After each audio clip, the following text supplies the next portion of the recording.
So we now have a little exclusive because we are joined by the man who was the taxi driver in this, well, part of this wild car chase with the Duke and Duchess of Sussex.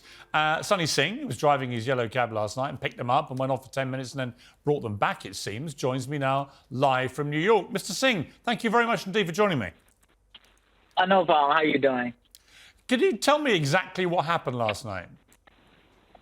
So I was crossing on 67th Street, going west on 67. By the precinct, there was security standing there. They hailed me, and they said, "Are you empty?" I said yes, and they told me to pull aside. As I pulled to the side, Prince Harry and his wife and another lady jumped into my cab, and they seemed very nervous. And as we went a block, we were blocked by a trash truck, and then all of a sudden, paparazzi just came out of nowhere, and just flashes just went off. How many paparazzi would you say there were when you had them in your cab? I want to say six that I seen, and there were about 2 cars following us as the trash truck moved, and there was 2 cars following us. And where did they want to go? Well, they were just about to say the location where they were gonna go, but then the paparazzis came, and the security guard said, "Hey, listen, just circle back to the precinct." So they had a security guard in the cab as well? In the cab, yes. Okay, and you see him in one of the pictures. He's sitting next to me. Were you surprised that they were in your cab? Not so much. We get celebrities in the city all the time, so not so much. We know that the paparazzi... In New York City, you don't know who you get. Right. You don't know who you're going to pick up in New York, right? So. Right, and that's true. But, I mean, in your experience, was the paparazzi attention any more or less than it would be for other major celebrities? No, for them it was more. It was a lot more because I had other celebrities in my cab as well, but this one because they just surrounded the car and just went crazy with the camera. And how would you describe? Yeah, go ahead. How would you describe how Harry and Meghan were about this? They were nervous. You could see the look on their face. Did they talk to you at all directly?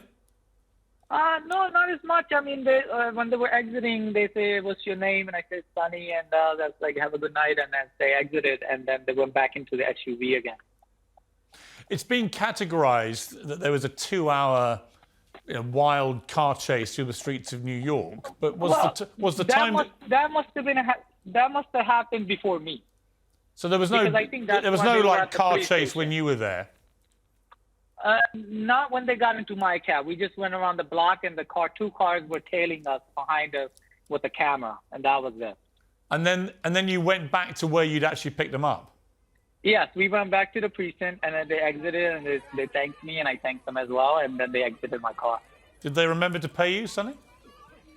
Yeah, they paid. They paid well. So what's your view about this? You've become the most famous cab driver in New York tonight. What's your view about this incident? I don't know about that. There's another one that's on TikTok. He has a bunch of celebrities in his cab, and he's even got pictures with them.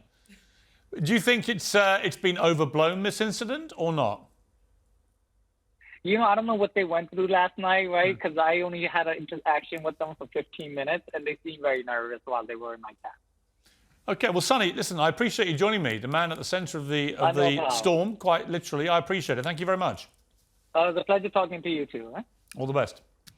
Okay, well, joining me now is the Sunday Times columnist Charlotte Ivers, the associate editor of The Mirror, Kevin Maguire, and from New York, Fox News contributor and former bodyguard to Snoop Dogg, amongst others, Tyrus. Well, Tyrus, let me start with you. You're in New York. You've been a bodyguard to a major star. What do you make of this story? Man, you know what? It sounds much to do about nothing. If it was anybody else, it's just that, are they still the royal family, or they still don't want to be a part of it, but want to be a part of it, whatever their issue is? They just come across so thirsty all the time. They drink seawater. But it didn't sound to me like it was that big of a deal. You're in New York. It's going to be crowded. Maybe have your publicist stop calling paparazzi and tell them where you're at. To get in a cab to go around the corner and come back seems silly. When I was with Snoop and we were approached by paparazzi, or he was ever made to feel nervous, I would have got out of the cab and confronted them, and typically make an example out of one guy with the camera, and the rest would follow. So it just seems like it was more staged than anything else. And of course, a 2-hour car chase in New York, where were you going? 15 miles an hour? It's New York. You can't move. Well, So, I think it's pretty you know, clear now it wasn't 2 hours. They seem to have diverted No, it to was- a police station for at least, it looks like half of that time. Sounds like South Park has got a sequel.